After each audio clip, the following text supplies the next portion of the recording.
In the next section, we'll look at the knee.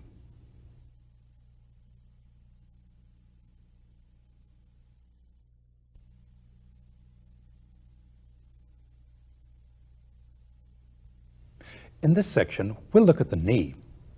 First, we'll look at the bones, then the knee joint and how it moves, then the muscles that move it, and lastly, the vessels and nerves. Let's see the bones, starting with the femur. We saw the proximal end of the femur in the last section. Now let's look at the distal end. The two smoothly curved surfaces are the lateral condyle and the medial condyle. The deep notch which separates them is the intercondylar notch.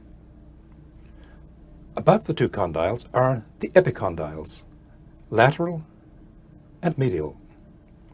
The sharp corner on the medial epicondyle is the adductor tubercle. This prominent ridge is the medial supracondylar line. This one is the lateral supracondylar line.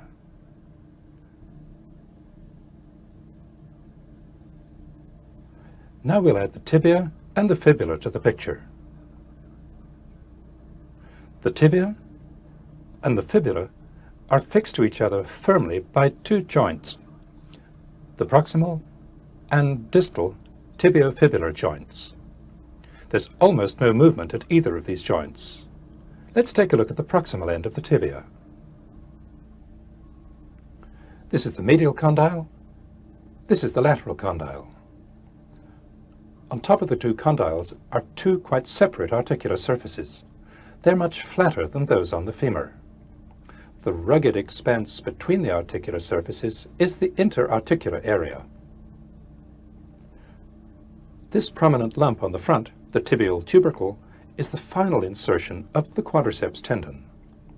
The small facet under here is for the fibula, which we'll add. This is the head of the fibula, this is the neck. The head of the fibula is the point of attachment of a major ligament of the knee joint, as we'll see. The space on each side of the knee between the femoral condyle and the tibial condyle is occupied by a crescent-shaped piece of cartilage, a meniscus, which we'll see shortly. The space in the middle, the intercondylar notch, is occupied by the two cruciate ligaments. The intercondylar notch and its contents divide the knee joint into two almost separate halves. There's one more bone to add to the picture, the patella, or kneecap. The patella, as we'll see, is embedded within the quadriceps tendon, which comes from up here and inserts on the tibia down here on the tibial tubercle.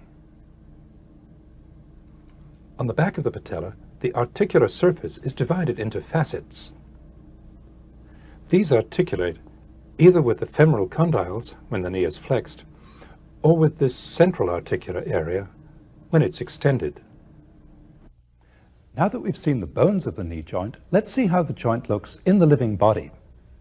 In building up our picture of this quite complicated joint, there are several structures that we need to understand. First, the two joint cartilages, or menisci. Then the ligaments, the two cruciate ligaments and the two collateral ligaments. Then the patella and the quadriceps tendon on the front. And lastly, the capsule, which encloses the joint. Here are the two articular surfaces of the tibia. The two menisci sit on top of them. Here are the menisci. They're made of flexible fibrocartilage. They're shaped a little differently. The lateral one is almost a circle. The medial one is more C-shaped. In cross-section, each meniscus is thick at the outer edge and thin at the inner edge. The two ends of each meniscus are attached to the interarticular area of the tibia, the medial ones far apart, the lateral ones close together. In addition, each meniscus is attached all the way around its edge, both above and below, to the joint capsule. Here's part of the joint capsule. We'll see more of it later.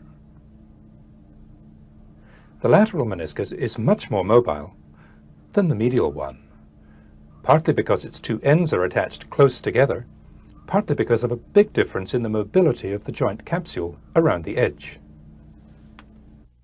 By filling in the spaces between the femoral and tibial condyles, the menisci produce an even distribution of synovial fluid to nourish and lubricate the articular cartilage of the femur and tibia. Now let's look at the two pairs of ligaments which hold the bones together at the knee joint. The two cruciate ligaments on the inside and the two collateral ligaments on the outside. We'll look at the cruciate ligaments first.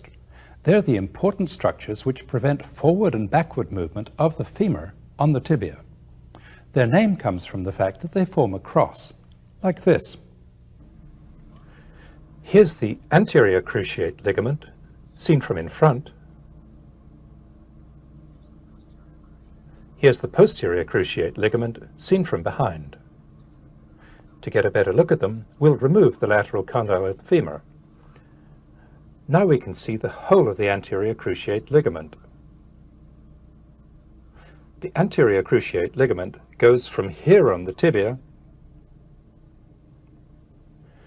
to here on the femur, on the inner aspect of the lateral condyle. The anterior cruciate ligament prevents the femur from moving backward in relation to the tibia. Now we'll look at the posterior cruciate ligament. We'll remove the anterior cruciate ligament to see it better. The posterior cruciate ligament goes from here on the femur to here on the back of the tibia. The posterior cruciate ligament stops the femur from moving forward on the tibia. By preventing backward and forward movement, the cruciate ligaments ensure that the condyles of the femur stay in one place as they roll on the condyles of the tibia. Without them, the femur would roll off the back of the tibia in flexion and would roll off the front of it in extension. Now let's look at the two collateral ligaments, the fibular collateral ligament on the lateral side and the tibial collateral ligament on the medial side. The tibial collateral ligament goes from the medial epicondyle of the femur to the anteromedial aspect of the proximal tibia. The tibial collateral ligament blends with the capsule of the knee joint behind and also in front. On its inner aspect, it's firmly attached to the edge of the medial meniscus, which is here. Now let's look at the rather different fibular collateral ligament. It goes from the lateral epicondyle of the tibia to the head of the fibula. The fibular collateral ligament stands out from the side of the knee joint. Unlike its tibial counterpart, it doesn't blend with the joint capsule. It's not attached to the meniscus. When the knee joint is extended, both the collateral ligaments are tight. When it's flexed, they become less tight. The function of the collateral ligaments is to keep the femoral and tibial condyles together, and thus to prevent the knee joint from bending from side to side, like this or like this. In addition to the obvious knee movements, flexion and extension, it's also possible for the tibia to rotate a little on the femur, like this. This rotation can happen only when the knee is flexed. When it's extended, the tightness of the collateral ligaments makes rotation impossible. The next structure we need to add in building up our picture of the knee joint is the quadriceps tendon, and along with it, the patella. Here's the distal end of the quadriceps muscle, which we'll see in more detail later in this section. Here's the quadriceps tendon. The patella, which is here, is enfolded within the tendon. The part of the tendon below the patella is known as the patellar ligament. On the medial side and on the lateral side, the tendon is continuous with the capsule of the knee joint. Between the quadriceps tendon and the femur is an extension of the knee joint cavity, the quadriceps bursa. It's lined with synovial membrane.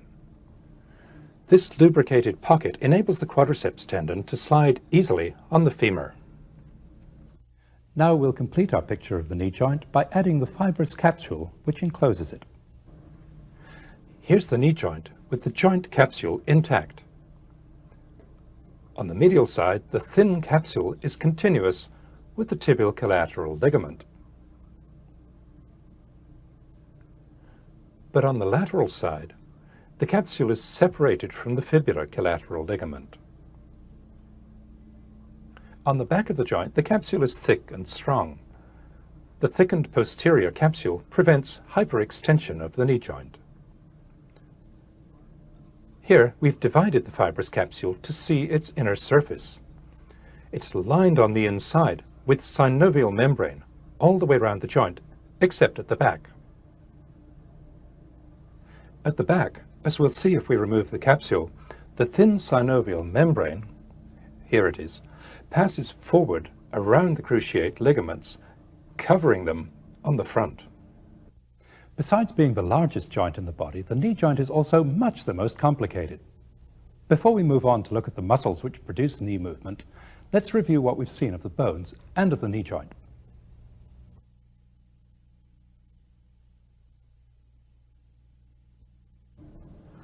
On the femur, here's the lateral condyle and epicondyle, the medial condyle and epicondyle, the adductor tubercle, and the intercondylar notch. On the tibia, here's the lateral condyle, the medial condyle, the tibial tubercle, and the facet for the fibula.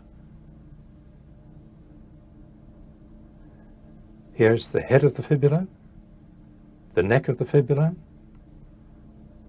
the proximal tibiofibular joint, and the patella.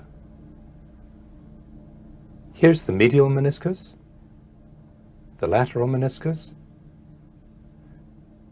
the anterior cruciate, and posterior cruciate ligaments, the fibular collateral ligament, the tibial collateral ligament, the quadriceps tendon, the patellar ligament,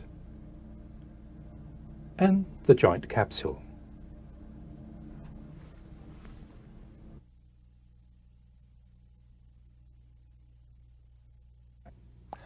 Now we'll move on to look at the muscles which produce movement at the knee joint. We've met most of them already. The one muscle that extends the knee is the massive quadriceps.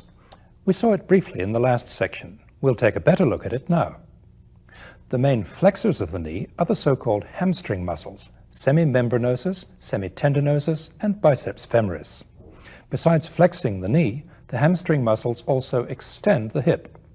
We took a good look at them in the last section. Here, we'll just revisit their insertions.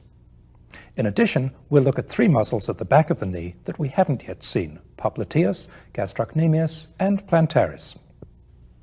We'll start with quadriceps. Its name comes from the fact that it has 4 heads. Oddly, these are named as though they were separate muscles.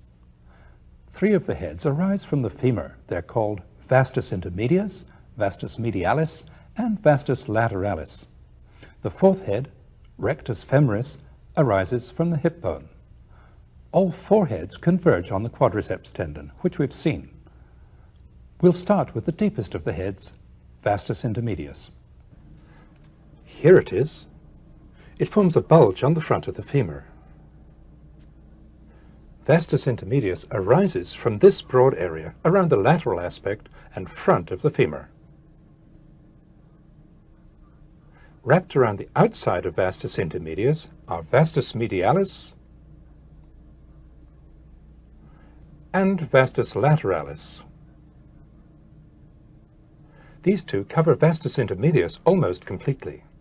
Their fibers run obliquely all the way round to the back. Here's lateralis, here's medialis, almost meeting it. Vastus lateralis arises from the lateral edge of the linea aspera and from the side and front of the greater trochanter. Vastus medialis arises from the medial edge of the linea aspera and from just below the lesser trochanter. The thin strip of bone between these two lines of origin provides the insertion of all the adductor muscles and also the origin of the short head of biceps. Now let's add rectus femoris to the picture. Here it is. Rectus femoris arises from the ilium just above the hip joint.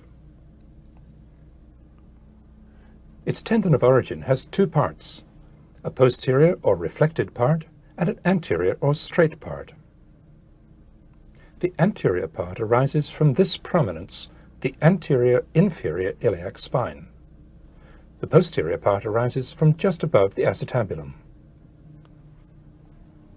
All four heads of quadriceps converge on the quadriceps tendon. The lowest fibers of vastus lateralis and medialis insert onto the sides of the patella. The principal action of the quadriceps muscle is to extend the knee. When the foot is off the ground, that action simply straightens the leg and holds it straight. When the foot is on the ground, the action of quadriceps has several important effects. In normal walking, quadriceps straightens the leg as the foot reaches the ground, then keeps the leg straight while the hamstring muscles extend the hip. Quadriceps is also one of the two big anti-gravity muscles of the lower extremity. Its partner, which we've seen already, is gluteus maximus. Acting together, quadriceps at the knee and gluteus maximus at the hip lift the body upward when we climb uphill, when we rise from a sitting position, and when we jump. The same muscle actions propel us forward when we're pushing a heavy load. In addition to these actions, when quadriceps and its partner, gluteus maximus, act in balance with the force of gravity, they control our rate of descent as we sit down. And also when we walk downhill. We need to digress for a moment to look at a structure called the adductor canal, which lies between vastus medialis and the adjoining adductor longus muscle.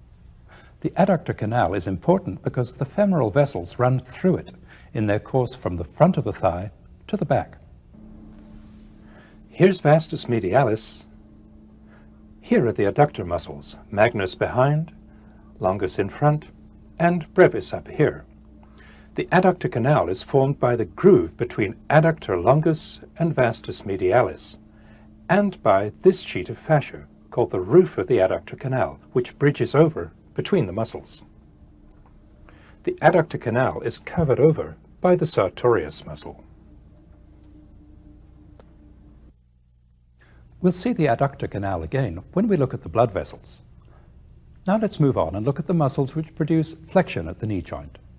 We'll revisit the main flexors, the three hamstring muscles, and two minor flexors, sartorius and gracilis. Here are the hamstring muscles again. On the medial side, here are semimembranosus and semitendinosus. As we've seen, they both arise from the ischial tuberosity and insert on the medial side of the knee. Semimembranosus here, semitendinosus here. On the lateral side, here's biceps femoris. It arises both from the ischial tuberosity and from the femur, and inserts down here on the head of the fibula. We've already seen that these three muscles, which usually act together, can produce either extension of the hip or flexion of the knee. Whether they do one, the other, or both is determined by what other muscles are acting in opposition to them at the time. When flexion of the knee is resisted by quadriceps, the hamstring muscles produce extension at the hip. When extension of the hip is resisted by the hip flexors, the hamstring muscles produce flexion of the knee. In addition, the hamstring muscles, acting separately, produce medial rotation and lateral rotation at the knee joint. As we've seen, these movements can only happen when the knee is flexed. The two semi-muscles produce medial rotation. Biceps femoris produces lateral rotation.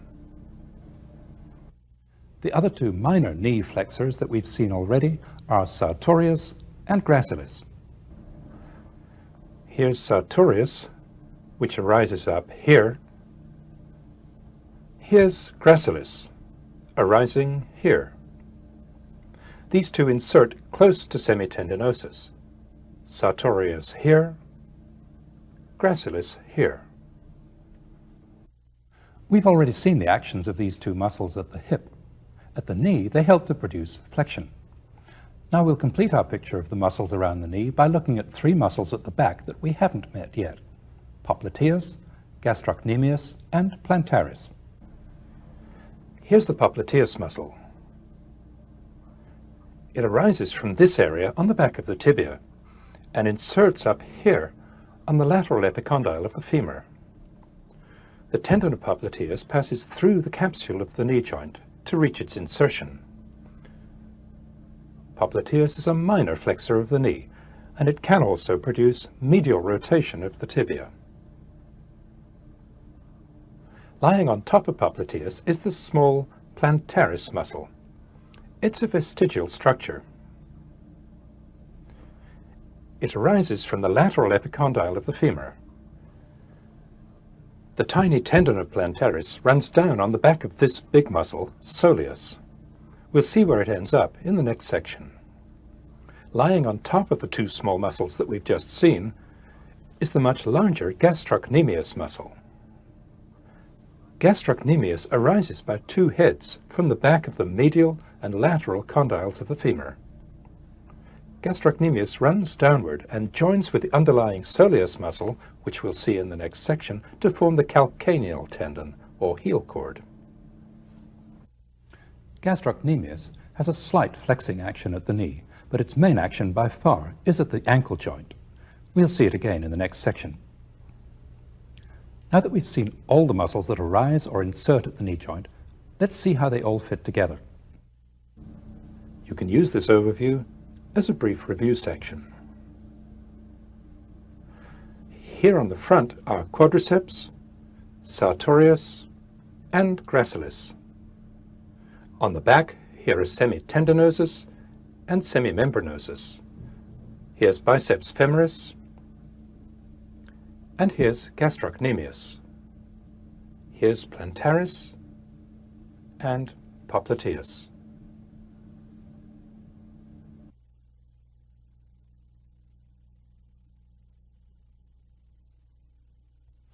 Now we'll move on to look at the principal veins, arteries, and nerves in the region of the knee. We'll begin where we saw them last, just below the hip. We'll follow them to just below the knee. With the main artery and vein, there's a change of name that we need to understand. In the upper and middle thigh, they're known as the femoral vessels, but below the adductor hiatus, they're called the popliteal vessels. The same vessels, just a different name. Here's the thigh with the skin removed and a strip of subcutaneous fat taken out so that we can see the long saphenous vein. Here it's in the middle of its course from the ankle to the top of the thigh. To see the femoral vessels, we'll remove the superficial fat and deep fascia. Here are the femoral artery and vein at the point where we saw them last, disappearing beneath the sartorius muscle. To follow their course, we'll remove sartorius and also gracilis. Here's vastus medialis. Here's adductor longus, with adductor magnus behind it. The femoral vessels pass beneath the roof of the adductor canal and through the adductor hiatus. To see where they emerge, we'll remove semimembranosus and semitendinosus and go round to the back. Here are the vessels emerging behind adductor magnus. They're now known as the popliteal artery and vein. A little above the knee, the popliteal vessels are joined by the sciatic nerve.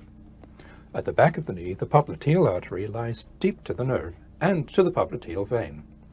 To see the artery better, we'll go to a different dissection in which the muscles are intact and the nerve and the vein have been removed. Above the knee, which is just here, the popliteal artery gives off these two superior genicular arteries, lateral and medial. At the knee, it gives off these branches to the two heads of gastrocnemius. and below the knee it gives up these two inferior genicular arteries, medial and lateral. The popliteal artery then disappears deep to the two heads of gastrocnemius. We'll see where the vessels go from there in the next section. Now let's look at the nerves. In the last section we looked at three major nerves, the obturator, the femoral, and the sciatic. We'll follow the sciatic nerve in a minute. The obturator nerve and the femoral nerve we don't need to follow any further, except to remind ourselves of the muscles that they supply. As we've seen before, the obturator nerve supplies obturator externus,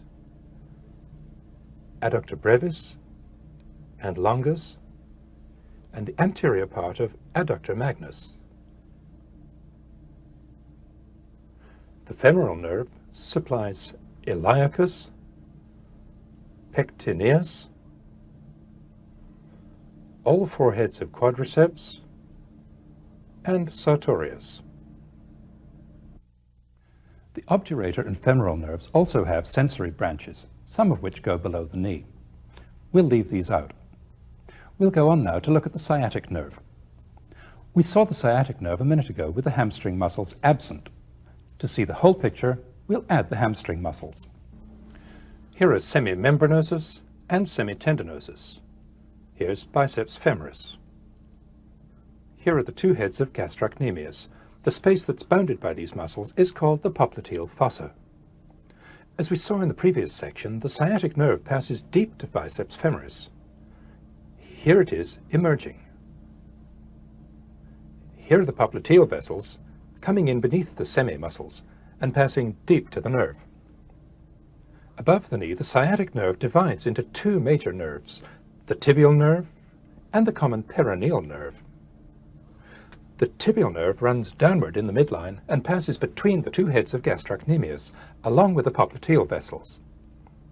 The common peroneal nerve diverges laterally, running just behind the tendon of biceps femoris.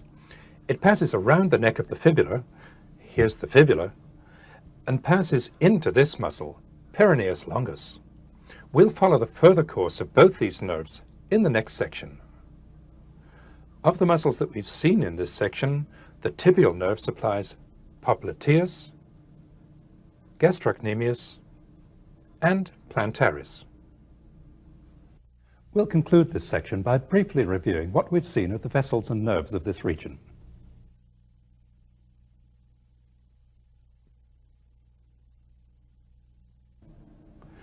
Here's the femoral vein and artery, the superior genicular arteries, lateral and medial, and the inferior genicular arteries, medial and lateral. Here's the popliteal artery and vein. Here's the sciatic nerve, the tibial nerve, and the common peroneal nerve.